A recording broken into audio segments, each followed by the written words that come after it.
So what's up everyone, and welcome back to our channel in another tutorial. Today we're going to see how to connect Docusign API.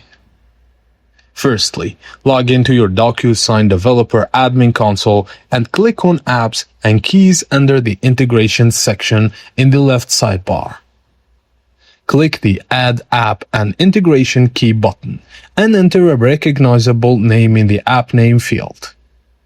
Now, scroll down to your newly created app configuration settings to establish your authentication details, like integration key, which is the generated alphanumeric ID string. This acts as your unique client ID, security keys, and redirect URLs.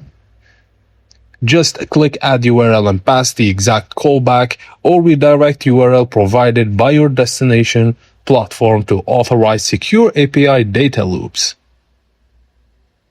And that's it guys, as simple as that. Thank you for watching, and please don't forget to like the video and subscribe to our channel for more tips and tricks like this. And drop a comment down below letting us know what to cover next. And I will see you on the next video.